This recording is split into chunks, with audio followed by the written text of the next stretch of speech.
visualizar melhor aí.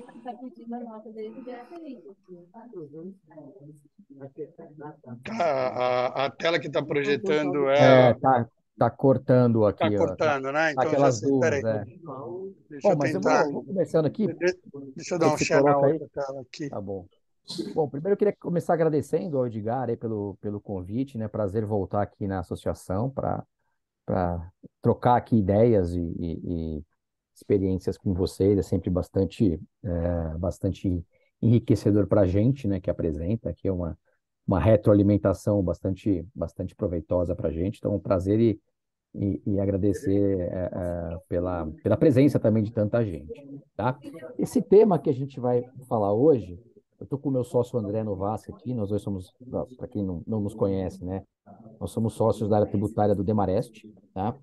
Prazer. E então esse tema, enfim, é um tema que a gente tem visto com bastante frequência desde desde antes dessa MP, né? Então esse assunto ele estava muito na pauta, né, do dia, porque nós tivemos aí uma sequência, né, de novidades, né, principalmente com relação à jurisprudência, né? A gente tinha aí uma posição do STJ, né, do Superior Tribunal de Justiça, já ainda está aparecendo o próximo slide, André, os dois slides aí, só para não sei se você está visualizando, mas Eu achei que já estava, porque na minha não. tela ele Se está quer tirar, eu inteiro. apresento. Eu compartilho aqui, se você quiser.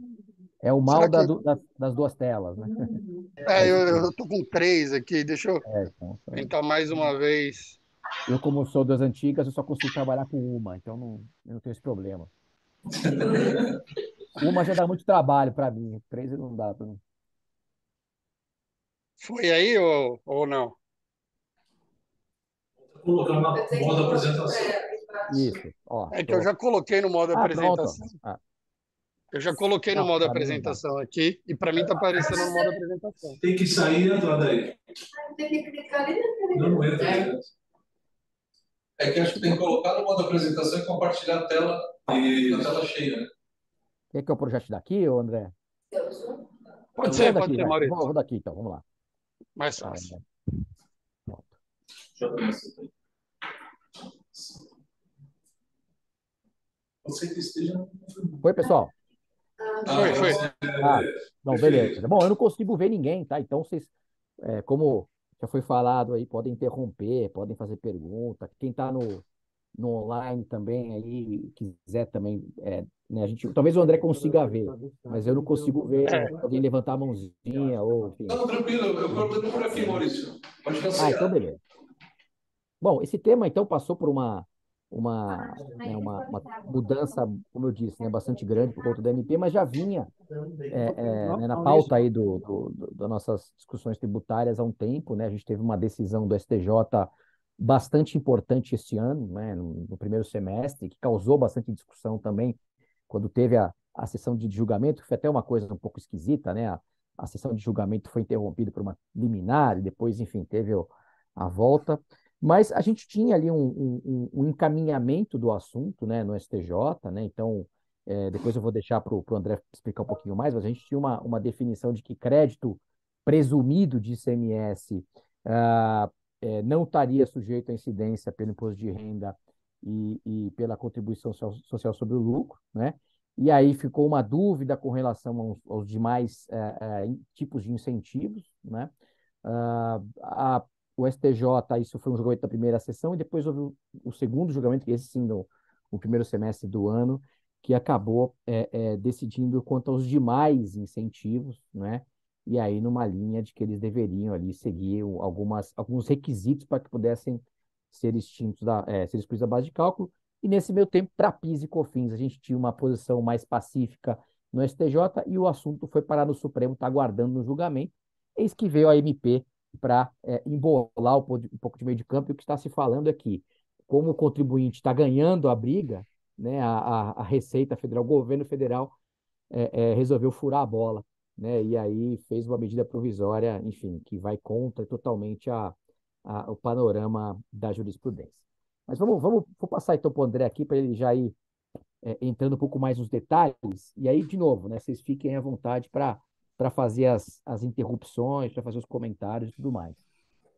Bom, boa tarde, pessoal. Maurício, obrigado aí pela introdução. Acho que você tocou num ponto muito importante, né? Então, só dando um passo atrás aqui, uma pequena contextualização para aí a gente já entrar no que a SMP trouxe de novidade e essa comparação que você fez do dono da bola que foi lá e furou a bola para começar o jogo do zero, acho que é uma comparação bem pertinente. Então, só contextualizando um pouco, né, essa discussão não é uma discussão recente. Como que eu devo tratar uma subvenção para investimento e uma subvenção para custeio? Que isso volta a ser relevante aqui nos termos da MP 1185. Né? Então, a gente tem lá, desde o decreto 1598, a distinção entre subvenção para investimento, subvenção para custeio, né? Que dizia que, o parecer normativo 112, né? Dizia que se você tivesse uma subvenção para investimento, entendida aquela que você recebe o recurso e você aplica esse recurso na implantação de um empreendimento ou expansão de um empreendimento, essa subvenção, né, essa ajuda governamental não estaria sujeita à tributação pela IRPJ pela CSL. Né? Ao passo que, se fosse uma subvenção para custeio, ou seja, que esses recursos pudessem ser utilizados com outra finalidade, né, um capital de giro em geral, você deveria tributar. Essa distinção fez com que um contencioso enorme fosse gerado. Né? Então, desde lá de trás, começou a se discutir se determinado benefício era subvenção para investimento ou se era subvenção para custeio. Né? Então, a gente via aquelas discussões infindáveis, né? Em que medida aquele recurso que eu recebi do ente estatal foi utilizado para comprar o prego da fábrica que eu construí no estado XYZ. Né? E isso virou um contencioso monstruoso. Considerando todo esse contencioso, o próprio legislativo quis resolver essa celeuma para dizer o seguinte: olha, vamos combinar da seguinte maneira: um incentivo fiscal de ICMS vai ser considerado subvenção para investimento. Ponto. Vamos resolver aqui esse imbróglio. Se você estiver falando de um incentivo fiscal de ICMS concedido sem aprovação do CONFAS, contanto que tenha o depósito e o registro, eu também vou entender que isso é uma subvenção para investimento, então, teoricamente, eu deveria resolver a discussão. Né? Então, o que eu precisaria cumprir de requisito para fins de não tributar aquela subvenção para investimento?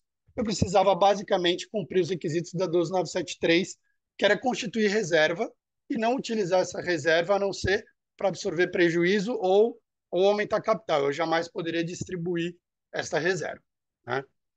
Acontece que a Receita Federal nunca se dá por vencida, né? Então, até no CARF, a gente começou a ver decisões favoráveis, acabando, né, com essa distinção entre subvenção para investimento e subvenção para custeio, dizendo basicamente que eu não precisaria mais, né, depois da Lei Complementar 160, não precisaria mais ficar olhando no detalhe se aqueles recursos foram efetivamente utilizados para implantação ou expansão de um empreendimento.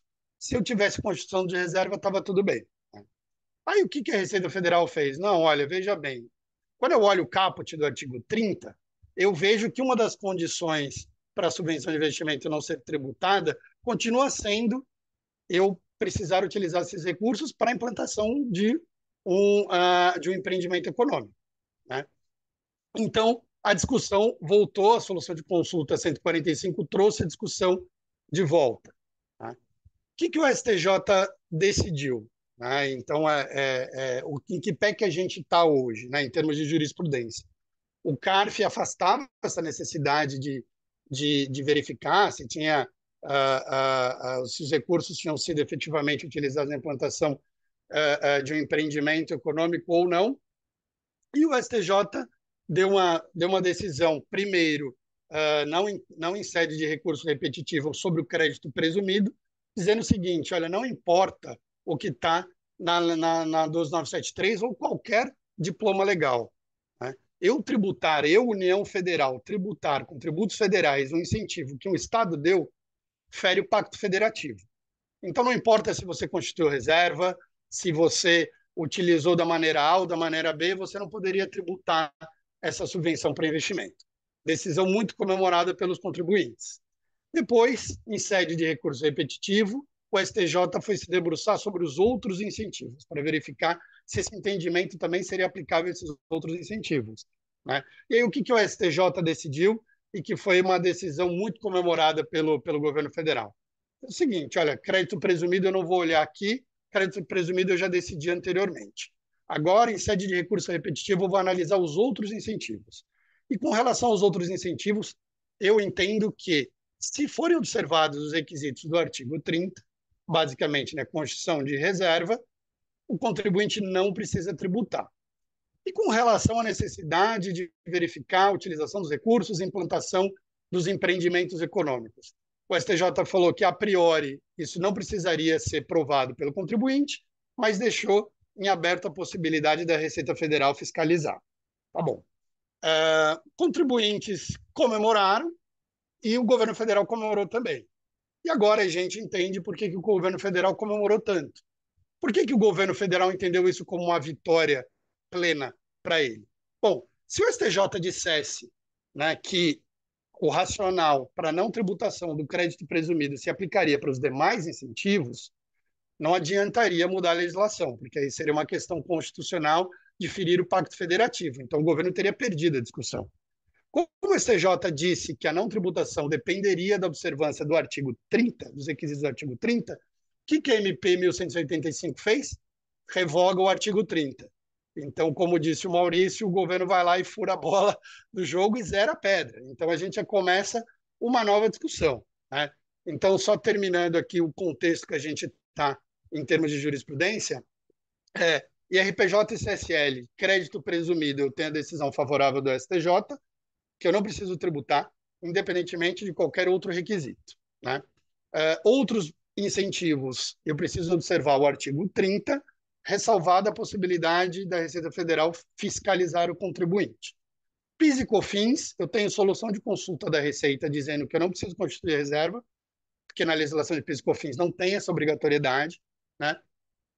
Eu tenho decisão favorável do STJ, dizendo que o crédito presumido não é receita, então, portanto, não poderia estar sujeito à incidência de PIS e COFINS, mas o STF decidiu que esse tema tem repercussão geral. Então, muito estranhamente, com relação ao RPJ e CSL, o STF disse que o tema não tem repercussão geral, então a STF, em teoria, não deveria se manifestar sobre a incidência de R e CSL, mas sobre PIS e COFINS, com relação ao PIS e COFINS, sim. Tá? Então, esse é o panorama que a gente tem hoje, pré-MP 1185. Aí pode passar, Maurício. Posso só fazer um comentário, André? Na verdade, essa Claro. diferença, né, entre que o STJ acaba fazendo, né, de um lado, os créditos presumidos, de outro lado, os demais benefícios, né, parte de algumas premissas, né, que, sob o ponto de Perfeito. vista, né, de tributação do ICMS, não é, de tributação plurifásica, não fazem muito sentido, né? Porque o STJ, ele entende ali que quando você tem um crédito presumido, não é? E aí ele usa o termo crédito presumido, tá? Eu até acho que a gente até já discutiu bastante no escritório que existem outros benefícios que poderiam ser enquadrados nessa caixinha que o STJ coloca como não sujeitos, não sendo receita por conta, não sendo tributável por conta da imunidade recíproca, né? Nessa linha que o André colocou. Mas qual que é a diferença, né? Para o STJ, quando você tem uma saída da mercadoria do beneficiado, né, do estabelecimento beneficiado pelo ICMS, e essa saída ela tem o ICMS cheio, né, e aí a técnica de beneficiar via crédito presumido, você não afeta o ICMS que sai na nota, né, o ICMS sai cheio, então se a alíquota for, vamos supor, 12%, né, numa operação interestadual, e quando a gente fala de benefício, geralmente é no interestadual, né, que a gente tem um maior volume, né? Quando você tem esse benefício de 12%, na saída 12%, perdão, e o benefício ali dentro, geralmente é um crédito presumido. Então, ele destaca 12, ele tem um crédito por falar um número qualquer, 6 e ele ganha mais 3 do Estado, né? Ou ele tem um crédito outorgado, então ele abre mão de todos os créditos e o governo dá um crédito a ponto de a carga efetiva ser 1%. Então, aquilo ali é um benefício que ele é feito na apuração, né? O valor do ICMS de saída sai cheio. Então, nesse caso, o STJ entendeu, não, que aqui existe realmente um valor que é pago pelo Estado, né, que é subvencionado efetivamente pelo Estado ao contribuinte. Já nos demais, né, que saem, na nota sai um valor inferior, então redução de base de cálculo, redução de alíquota, isenção, enfim. Né? Então, a saída ela não é tributada, e aí na técnica não cumulativa, a etapa seguinte dessa cadeia, ao adquirir a mercadoria beneficiada, ela toma o crédito parcial e aí dá uma saída cheia. Então, o Estado ele recupera esse valor. Né? Então, essa questão de recuperação foi um ponto aí que o STJ colocou como diferencial. O que é um pouco, ele é verdadeiro em termos, né? Porque você pode ter uma saída interestadual, como eu disse, boa parte, né, dos benefícios são aplicados, né, na operação interestadual, e o Estado que concede não recupera nada, porque quem vai recuperar vai ser o Estado de destino. Não é? Você pode ter uma venda varejo, né? Venda varejo não tem incidência posterior, não tem recuperação nenhuma. Né? Então tem um problema aí de questionável, né? De questionável fundamentação. Né? Tem uma questão também que a própria Receita Federal, quando ela vai falar aí de direito financeiro, né? Então ela tem lá um relatório anual dos gastos tributários, né, que ela publica. Quando ela trata dos benefícios, ela coloca tudo como gasto tributário, tanto os créditos presumidos, né, quanto os demais benefícios. Os tribunais de contas dos estados também vão na mesma linha. Né? Crédito presumido, isenção, redução de base, etc. De ICMS, é tudo gasto tributário. Né? Então, mesmo esse diferencial, né, André, de um tipo de benefício para outro, ele é falho. E tem alguns outros benefícios que também acabam não tendo uma saída, que tem uma saída cheia, digamos assim, não é crédito presumido, que a gente fica na dúvida se está ou não. Né? Então tem, por exemplo, o benefício, o Compete do Espírito Santo, né, que é um estorno de débito, né, mas a nota sai cheia, né, na saída. Então, né, dá para a gente entender que também estaria dentro dessa posição do STJ. Financiamento de dívida com autoliquidação, né, o que acontece com o Fundap. Enfim, tem aí também uns outros benefícios que não são propriamente créditos presumidos, mas que poderiam estar no mesmo grupo. Né, André? Só esse comentário que eu queria fazer aí. Não, perfeito, Maurício. Exatamente isso, né? A decisão do STJ lá no tema 1182 segue exatamente essa linha da lógica os demais incentivos, no final das contas, o fisco não está dando nada como resultado final em termos de benefício, porque ele recupera nas cadeias seguintes, né? Então, ele usa a lógica da recuperação, ele fala que, no final das contas, aquilo que não é crédito presumido acaba sendo um mero diferimento, né? Então, é exatamente isso que você colocou. Pode passar. Bom, aí entrando no monstro, né, na MP 1185, que veio numa semana bem agitada, né, que todo dia saía uma norma nova, né, saiu o MP dos fundos, depois veio o PL do JCP, enfim. E essa MP 1185, que antes da gente entrar nas maldades que ela traz, vamos lembrar que ela é uma medida provisória e que ela precisa ser convertida em lei antes de gerar efeitos. Né? Então, o texto da MP 1185 diz que ela só passa a valer em 2024, então ela precisaria ser aprovada, convertida em lei até o fim do ano para realmente gerar os efeitos que ela pretende gerar. Né?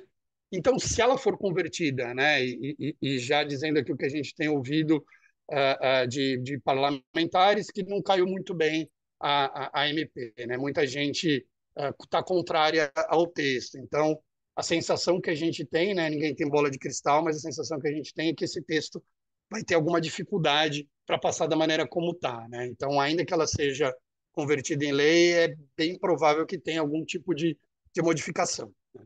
Bom, mas como que é o texto dela hoje, né? Então, se hoje, né, num cenário pré-MP, eu posso não tributar as subvenções para investimento, contanto que eu cumpra os requisitos do artigo 30, né, de constituição de reserva, a MP muda totalmente o cenário. Ela diz basicamente o seguinte: olha, você vai ter que tributar tudo, tá? Não interessa agora se é subvenção para investimento ou subvenção para custeio. Eu não quero mais saber, eu vou tributar tudo. Você vai ter que pagar IR, CSL, PIS e COFINS sobre essa receita do benefício que o Estado te dá. Se for uma subvenção para investimento, entendida aquela concedida para implantação de um empreendimento ou expansão de um empreendimento, cujos conceitos estão na própria MP também, aí eu vou ter direito ao quê? A um crédito somente com relação ao IRPJ que eu pagar sobre esta receita, tá? Então, vejam como muda bastante o cenário. Se hoje eu poderia não pagar IRCS, PIS e COFINS, CSL, PIS e COFINS não tem discussão. Eu vou ter que pagar, tá? Então, já muda o cenário de uma forma bastante drástica. O IRPJ, eu tenho que pagar upfront, e aí eu teria a possibilidade de recuperar somente o valor do IRPJ. Para eu fazer a recuperação desse IRPJ, eu tenho que cumprir com diversos requisitos, né? Eu preciso me habilitar perante a Receita Federal. Ou seja, no final das contas, o governo ele inverte a lógica, né? Se hoje você não tributa e você que controla a situação, agora seria o contrário. Você tem que tributar e o governo vai te devolver um pedaço com relação apenas ao IRPJ, se e somente se você cumprir diversos requisitos, tá? E aí o interessante é que a primeira coisa que chama a atenção é a questão de fluxo de caixa, né?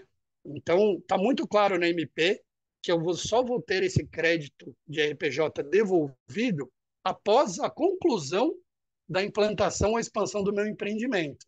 Ou seja, se eu estou me mudando para um determinado estado para construir uma fábrica, eu só vou poder ter esse crédito do IRPJ após a conclusão desta fábrica, né, que pode demorar anos. Então, assim, a gente já tem uma questão temporal muito, muito significativa aqui, muito importante. Outra questão muito importante é sobre o valor do crédito, né? Então, a lógica da MP ela volta para a lógica do ativo fixo, né? Do ativo permanente mobilizado. Ela diz o seguinte: olha, você só vai poder recuperar a receita, só vai poder fazer parte do crédito de RPJ aquela sua receita que não exceda o montante das despesas de amortização ou depreciação daquele ativo, tá? Ou seja, a lógica da MP é a seguinte: você vai lá e você constrói uma fábrica, aí você recebe, tem uma receita de subvenção, tá? À medida em que você pode, né, o valor que você pode depreciar da fábrica, vamos supor que seja 100, esse 100 é o limite do quanto você pode ter de crédito de RPJ. Se a sua subvenção for de 200, não interessa, você está limitado a esse 100, que é quanto efetivamente você colocou em ativo fixo naquela localidade, tá? Outra questão relevante é a questão da entrega da ECF. Então, se a MP for aprovada em 2024, eu preciso, do ponto de vista temporal, para poder fazer jus a esse crédito, eu preciso ter um ato que me concede a subvenção, que fale de uma forma clara que eu tenho que fazer determinadas contrapartidas, né, para o Estado, para fazer jus a essa subvenção. Eu preciso implantar a minha fábrica, né, ou fazer uma expansão da minha fábrica. Aí eu preciso me habilitar, e aí no ano seguinte eu vou indicar esse crédito na minha ECF, aí então eu vou poder compensar com outros tributos federais, ou se eu não tiver outros tributos a compensar, eu vou poder ser ressarcido. E todo mundo sabe que receber um ressarcimento da Receita Federal pode tomar muito tempo. Então, a gente tem ali uma situação em que esse crédito é dado, mas com muitas limitações, né? Outra limitação temporal relevante é o ano de 2028.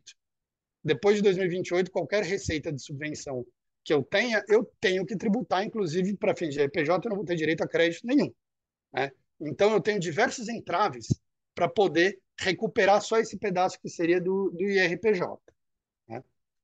Como fica o que eu tenho hoje, né? As subvenções pré-MP 1185. A MP fala que você tem que manter o valor subvencionado em reserva ad eternum. Se você quiser distribuir esse valor ou quiser dar qualquer outra destinação, você vai ter que tributar, tá? Então, o corte temporal é o seguinte, né? Até final de 2023, o que eu tiver ali de receita de subvenção, eu posso não tributar, contanto que eu mantenha em reserva. Pós-MP 1185, eu vou ter que tributar necessariamente todas as receitas de subvenção, mas eu vou ter direito somente a um pedaço do IRPJ se eu cumprir aquela lista de requisitos. Então, a conclusão que a gente chega é que, por mais que tenha sido noticiado em alguns lugares que, olha, o governo está dando um crédito. Na verdade, não, né? A gente está saindo de uma situação, a gente vai para uma situação muito pior. Por isso que a gente já tem ouvido bastante resistência de diversos setores, né? E isso já está ecoando no Congresso, de que a MP pode ter vida difícil na sua tramitação, porque realmente piora muito o cenário, né? Quer passar, Maurício?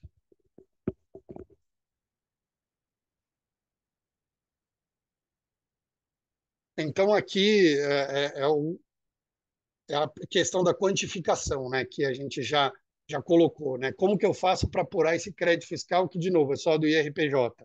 Primeiro, eu preciso concluir a construção da minha fábrica, depois eu preciso me habilitar e esse crédito vai estar limitado às minhas despesas de depreciação, amortização, e também as receitas que eu tenho até 2028. Então, eu tenho diversos entraves aqui para aproveitar esse crédito. Uma pergunta que a gente já tem recebido, pode passar, Maurício.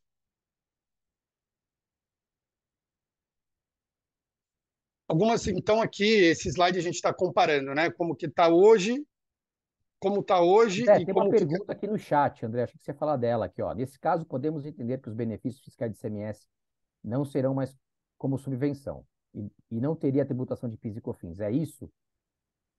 Na verdade, teria tributação de tudo. IR, CSL, PIS e COFINS, né? Aí eu vou fazer só uma distinção aqui, que é uma pergunta que a gente já tem recebido. Como é que fica crédito presumido, né? Porque o STJ decidiu que crédito presumido não tem tributação independentemente do cumprimento de qualquer requisito legal. O que a gente entende é que a MP 1185 não poderia mudar esse panorama. Já que eu estou falando de não impossibilidade de tributação por uma questão constitucional de ferir o pacto federativo, não interessa se é o artigo 30 da 12973, se é MP 1185 ou qualquer outro diploma legal. Eu deveria estar protegido por essa decisão do STJ. É claro que a gente já sabe, né, que as autoridades fiscais já se manifestaram no seguinte sentido: olha, crédito presumido vai estar sujeito à mesma regra do MP 1185. Então, esse é um primeiro contencioso que a gente já vislumbra caso o MP seja convertido em lei. Tá? Outra coisa que estão perguntando para a gente é a questão formal, né? Porque os requisitos lá do artigo 30, eles foram introduzidos pela Lei Complementar 160. Então, em que medida uma medida provisória, né, que tem força de lei ordinária, poderia alterar algo que foi incluído por uma lei complementar? Né?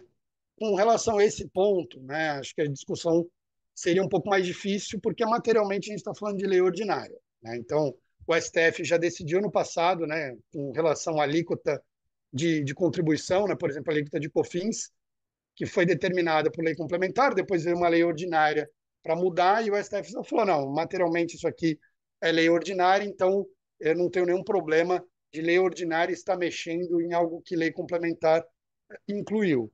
Né? Então, o que a gente vislumbra aqui de contencioso é muito similar ao que a gente já tem hoje. Né? Eu, União Federal, eu poderia tributar algo que um Estado ou um município está me concedendo, né? É algo que não tem muita lógica econômica. Né? Então, eu quero implementar uma fábrica em um determinado estado. Vai lá o governador do estado e fala, olha, eu quero te ajudar a implementar essa fábrica. Né? Então, eu quero exercer aqui a minha política fiscal. E eu vou te dar tanto. Eu posso dar dinheiro para o cara construir a fábrica, mas não, o Estado vai ter que grossapar esses valores, porque a União Federal quer cobrar IR, CS, PIS e COFINS e dar de volta só o IR, que inclusive o IR é o único desses tributos que a União reparte com estados e municípios, né? As contribuições ficam no cofre da União. Então, dá para ver que, como o Maurício falou, eles querem zerar o jogo e também não querem dividir esse bolo. Né? A ideia é fechar a conta e gerar superávit. No final do dia é isso.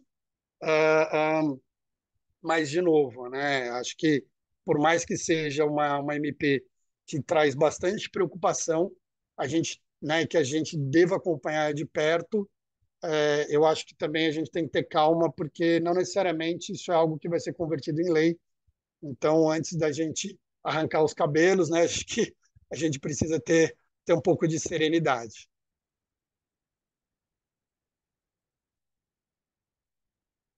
Quer, quer complementar alguma coisa aqui, Maurício? É isso aí, eu acho que realmente, como você falou, né, a discussão do crédito presumido, né, é questão da imunidade recíproca, né? Claro, quando a gente fala de imunidade, né, fica estranho o STJ dar a palavra final sobre isso, né? Então, assim, corremos o risco dessa matéria ser revisitada pelo Supremo, tá? Então, já que é a imunidade recíproca que é o fundamento disso, mas de qualquer forma, estando as coisas como estão, em tese, não poderia ter isso, né? Ter essa MP afetando o crédito presumido em função da decisão do STJ. E tem um ponto que a Lei 160, quando trata deste assunto em específico, embora seja lei complementar, ela altera uma lei ordinária, né? Ela, Perfeito. É ela isso. altera uma lei ordinária, a 12973. Então, assim, neste ponto, ela é uma lei ordinária, né? Então, de fato, quem pode o mais, pode o menos, né? A lei ordinária não pode aprovar matérias de lei complementar, mas a lei complementar pode aprovar matérias de lei ordinária, já que o quórum é maior. Então, acho que realmente não haveria essa questão. É isso. E só para finalizar, Maurício, né, nos foi falado que a gente tinha 40 minutos, então a gente estou controlando aqui, deu exatamente 40 minutos agora. Então, só para finalizar e passar a palavra para perguntas, essa questão da imunidade recíproca é algo que a gente também tem que ter cuidado, porque quando a gente fala de imunidade, a gente está falando de impostos, né? Então, a gente estaria falando do imposto de renda, né? Contribuições, CSL, PIS e COFINS, não são impostos, são contribuições. Em que medida eu não teria uma nova discussão sobre a extensão da aplicação da tese da imunidade recíproca para CSL, PIS e COFINS, né? Então, a gente pode ter um novo contencioso, um novo panorama aí, caso essa MP seja convertida em lei. Maurício, eu acho que a gente recebeu uma pergunta aqui que já era esperada, né? O que acontece se a reforma tributária for aprovada? Só Deus sabe. Quer comentar, Maurício? Quer que eu comente aqui? Tá no mudo, no mudo. Desculpem. A reforma tributária, o foco atual, né, da PEC 45 é a tributação indireta, né?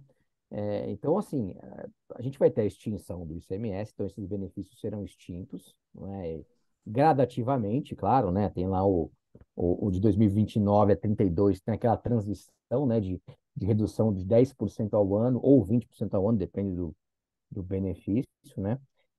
E aí a gente não vai ter mais esse benefício, né? O ICMS sendo beneficiado. Então, nesse ponto de vista, ICMS sendo extinto, essa discussão com relação ao ICMS também acaba. Agora, você tem na CBS e no IBS a possibilidade de você ter as reduções de alíquota, né? Então, quando a Constituição coloca a PEC, desculpa, o benefícios, né, se a gente pode dizer assim, a gente tem de um lado, né, aqueles regimes diferenciados, que aí são financeiros, etc., que aí não é bem benefício, mas tem as reduções de alíquota, né?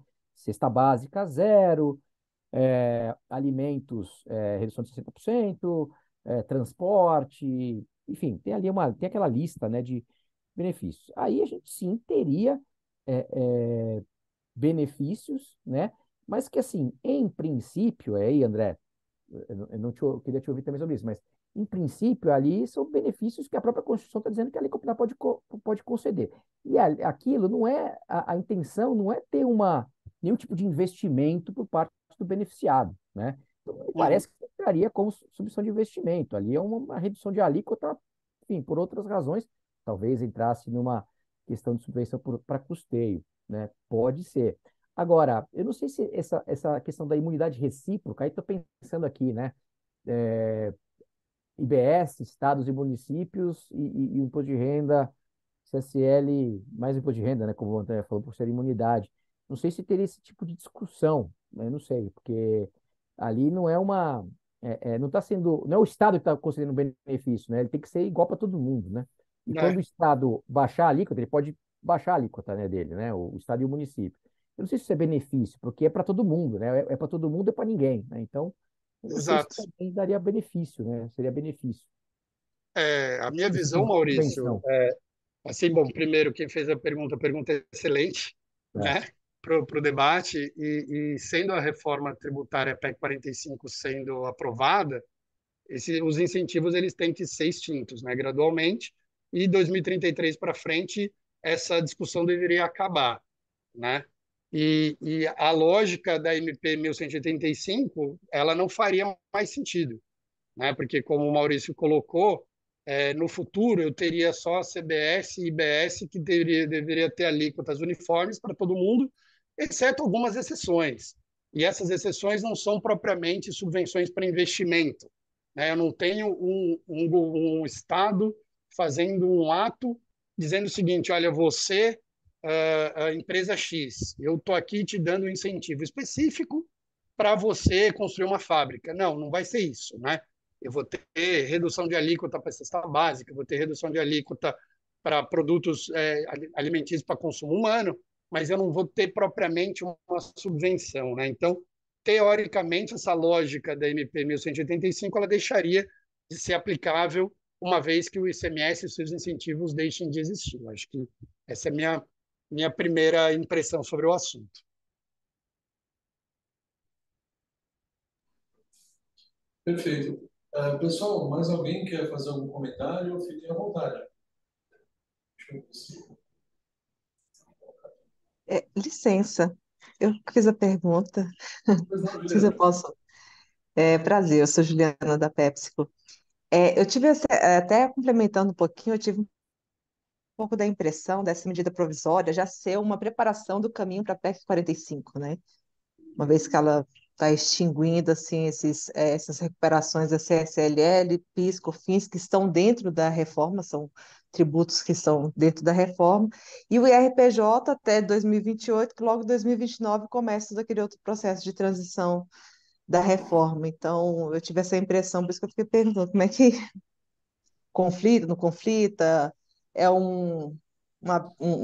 já treinando as indústrias para aquilo dali quando chegar ou não, sabe? Obrigado pelos esclarecimentos, tá? Imagina, Juliana. E só lembrando que a reforma da renda ainda está para vir, né? Então, a PEC 45 ela vai mexer no PIS e COFINS, mas o imposto de renda e contribuição social é algo que ainda está para vir, né? O que a gente espera, inclusive, com relação a EPJ e CSL, é algo na linha do PL 2337, né? Que era a intenção da reforma da tributação da renda anterior. Não necessariamente vai vir a mesma coisa, mas a lógica é parecida, que é a extinção do JCP, tributação de dividendo e uma redução da alíquota do IRPJ, né? Muito provavelmente, sendo esse arcabouço, seria só a redução do IRPJ e da CSL provavelmente não teria muita redução, porque é aquilo, né? A CSL vai 100% para o cofre da União e o imposto de renda é dividido com estados e municípios. Então, na lógica da redução da tributação da reforma da renda do PL 2337, a redução era do IRPJ e CSL não ia reduzir nada, depois brigou-se muito para reduzir 1%, mas ficou mais ou menos ali, tá? Então, só para diferenciar aqui os tributos. Perfeito, André. Mais alguém? Claro, fica à vontade. André, boa tarde, Vanessa, daqui Dias. André, me tira uma dúvida. Algumas empresas têm os benefícios da Sudene. E na parte dos benefícios da Sudene, quando a gente faz a apuração do lucro de exploração, a gente expurga as subvenções na base do lucro de exploração, né? Tem essa diretriz já na legislação. E aí, com essa medida provisória, a gente ficou naquela avaliação: ó, se eu tenho que tributar para fim de imposto de renda tudo hoje, então, em tese, eu não expurgaria também da base do lucro de exploração, tributaria os 25 e teria os 75 em cima dos 25. Vocês chegaram a avaliar se esse é o impacto dessa MP para essa situação de quem tem Sudene? Outra excelente pergunta. O que já perguntaram para a gente é o benefício de Sudã e Sudene vai ser extinto com a MP? Como é que fica, né? E aí o nosso entendimento é que esses benefícios continuam existentes da maneira como eles são, né? Até porque quando a gente está falando de Sudã e Sudene, a gente está falando ali do próprio RPJ que eu deixo de recolher, né? Então, eu vou ali direto no tributo. Aqui na MP 1185, a gente está falando da formação da base, né? Eu concordo. Da base que depois vai gerar ou não a tributação. Então, acho que é uma primeira resposta aqui. É claro que não está tudo preto no branco, mas o nosso entendimento, até conversando com outros colegas, tem entendimento semelhante ao nosso, Sudã e Sudene, benefício continua existindo. Agora, esse ponto que você trouxe da necessidade de expurgar faria todo sentido, né? Já que hoje eu passo a tributar, não faz sentido, né? Senão eu vou ser penalizado. Exato. Senão eu vou ser penalizado duas vezes. Mas isso não está tratado na MP. Eu sei que Então, eles não tá. né? Então, isso seria algo a ser ajustado, né? Porque hoje, o que eu te diria é que eu seria, digamos assim, duplamente penalizado. Eu não sei nem se precisa ser ajustado, viu, André? A gente está numa avaliação de talvez aprofundar aí a discussão jurídica disso, uma vez que ele não mexe com o benefício da Sudene e a legislação está lá que vai expurgar o que é subvenção, né? Ele trata lá de subvenção, fala, se você está tributando, ela deixa de ser expurgada, vai para a base, enfim. Mas não sei nem se eu mexeria para buscar isso. Acho que a gente está aprofundando a questão jurídica de como defender isso, entendeu? Mas show, Perfeito. obrigada. Perfeito, perfeito. Mas é isso. O nosso entendimento é que Sudã e Sudene fica tudo como está. Pessoal, mais alguém? A Eveline, por favor. Oi, boa tarde, Eveline da Kellogg aqui. Eu queria fazer um exercício de futurologia agora, né? Vocês falando assim que não caiu bem no Congresso e até faz sentido, né? Porque assim, a gente está no meio aí de uma discussão da reforma tributária, falta aprovação no Senado ainda. Tem a reforma do imposto de renda também para vir, e aí vem essa MP trazer mais problema, mais confusão, né? Vocês acham, então, que seria mais uma tendência de deixar caducar essa MP e não transformar em lei, ou criar alguma coisa extra aí que, enfim, sabe-se lá o que pode ter dentro dessa lei? Como que vocês enxergam isso? Pergunta muito legal também. E vamos fazer futurologia juntos aqui. É, é, bom, o, o que a gente tem de concreto é que o governo vai fazer um esforço enorme para passar alguma coisa, né? Então, assim, a gente viu que eles estão tentando gerar receita por N frentes, né? Então, a gente tem a MP dos fundos fechados, a gente tem a tentativa de tributação das offshores, a gente tem aqui a tributação das subvenções. Na conta do governo, as novas regras de preço de transferência vão gerar um aumento de receita. Eu não sei como chegaram nessa conta, porque é uma conta impossível de ser feita, né? Se vai gerar efetivamente um aumento de arrecadação, até uma diminuição de arrecadação. O PL do CARF, algo que estava também tá na conta do governo, e a SMP da subvenção, né? Então, assim, o que a gente vê é que o governo precisa que passe alguma coisa para aumentar a arrecadação. Essa MP, do ponto de vista político, é a que a gente vê com maior dificuldade, né? Porque mexe com mais gente, mexe com o setor produtivo, né? E mexe de uma forma, digamos assim, muito drástica, né? Você vai impactar o resultado de muita gente de uma forma muito significativa. E é mais fácil você convencer um parlamentar de tributar alguém, apesar de a gente já ter visto que politicamente a tributação das offshores já teve dificuldade, né? Não passou no PL 2337, agora a MP virou projeto de lei e pode ser que não vá para frente, né?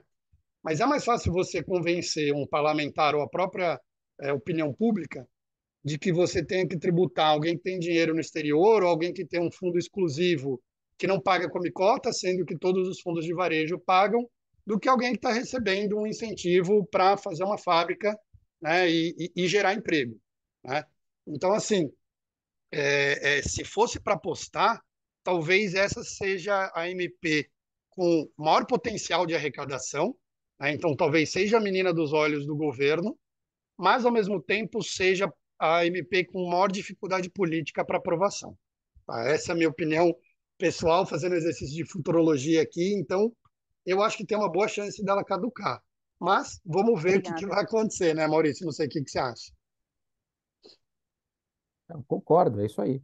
É isso aí. Até porque, né, o governo já empenhou muito capital político para aprovar a PEC está adiantada, existe um acordo já dos senadores com a Câmara para aprovar, com alguns ajustes, mas, né, então vai redirecionar a força para essas outras medidas aí, né? Eu concordo com o André. Complementando, né, Maurício e André, o que foi apresentado até agora de emendas também, né, parece que o objetivo é dar uma desidratada mesmo nessa MP. Né? Acho que esse é o foco. Né? Várias entidades se manifestaram, apresentaram emendas, até acho que a Bia é uma delas. Né? E o objetivo é justamente tentar tirar a força dela e tornar ela cada vez mais complicada para o governo. Então, É isso. É isso. bacana. Pessoal, mais alguém? Senão eu vou passar para o próximo tema. Obrigado, Eveline. Bom, acho que então, em relação a essa MP, a gente vai acompanhando. Eu vou até passar para a BNJ também monitorar para a gente, né, o andamento dessa medida, para ver como que a gente pode atuar de forma política lá em Brasília. E a gente vai mantendo vocês informados em relação a esse O ideal a esse é tema. jogar forças para não passar. Exatamente. Várias Tentar amarrar, associações né? se movimentam para jogar forças para não passar. Porque realmente o impacto dela é o que a palavra usou, é drástico. Perfeito. É isso. A gente vai monitorar e a gente traz novidades para vocês aí em relação a essa matéria. Tá bom? André, Bom, muito obrigado. Maurício, muito obrigado aí também pela parceria de vocês. Vocês Obrigado a estão você, convidados gente. a continuar com a gente. Até eu falei para o Maurício, vocês sempre nos ajudam e trazem conteúdo relevante. Fiquem à vontade para continuar conosco, tá ok? Obrigado. Eu não, consigo ficar mais alguns minutos aqui. Obrigado. eu Tá, queria joia. agradecer o convite de vocês. Eu vou ter que sair para uma outra reunião, mas a gente também se dispõe a compartilhar o material com vocês e também Perfeito. fica super à disposição caso vocês queiram discutir. Com certeza, agradeço. Também eu vou disponibilizar depois para todo mundo essa gravação que vocês apresentaram aqui para a gente. Então, muito obrigado mesmo, muito bom. Obrigado. Até mais. Tchau, tchau.